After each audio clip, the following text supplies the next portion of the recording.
All right, good afternoon, parents. We are entering the second phase of the 2018-2019 Patriot lacrosse season, and we just finished up the field against the Stars, and now we're going into box. So the key important differences in box is box lacrosse is way more physical. It's really popular up in Canada or the places that have a lot of cold, so the boys are forced to play indoors, and they have a lot of hockey rinks up there, so those end up getting dried out.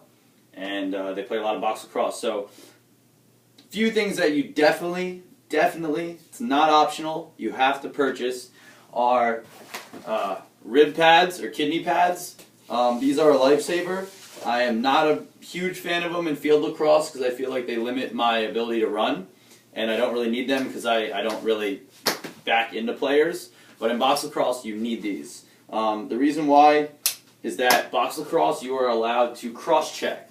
So, whereas in field lacrosse you have to set a pick and you can't move, in box lacrosse you can come in and jam somebody, hit them on their ribs, and then roll to the cage. So if I don't have these rib guards, me getting these here really hurt. But now that I have these, it's nothing, okay? And I can be way more physical as well on offense if I have these. If I have these, I can be leaning in, I can be absorbing a lot of checks from my opponent, and it won't mean anything. The next thing that you really want to purchase are arm guards. These arm guards, some of them kind of come with the chest protector, but you really would prefer to have specific arm guards.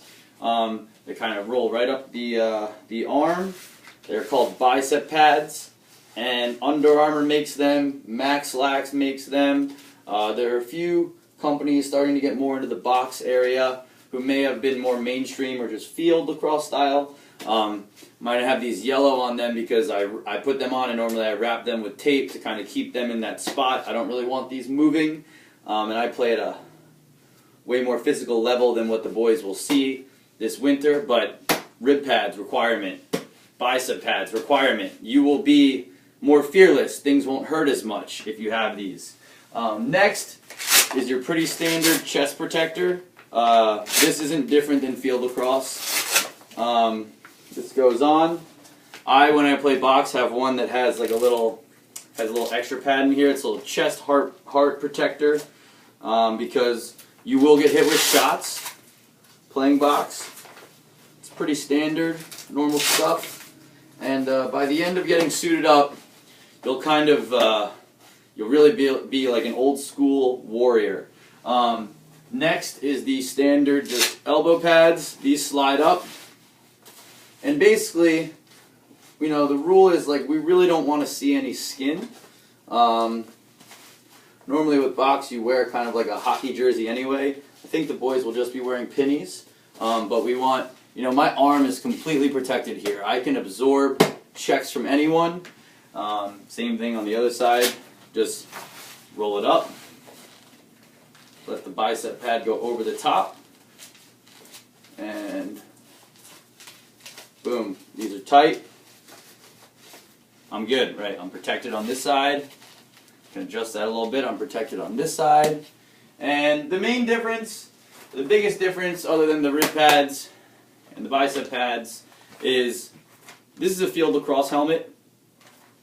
And this is a box lacrosse helmet. A box lacrosse helmet is just a hockey helmet with a different face mask. I think it was an evolution of Canadian players played more box, right? And most Canadian kids play hockey too. So they just took the hockey helmet, took that old mask off, and put a new mask on. The big differences are, with a field helmet, A, it's heavier. B, I can't really see out of my peripherals as well. I can't turn my head or my neck as well because of the shape of the helmet, the weight, and how long the front extends. So I can't really turn. Whereas if I have a box helmet or a hockey helmet, I can get this all the way down.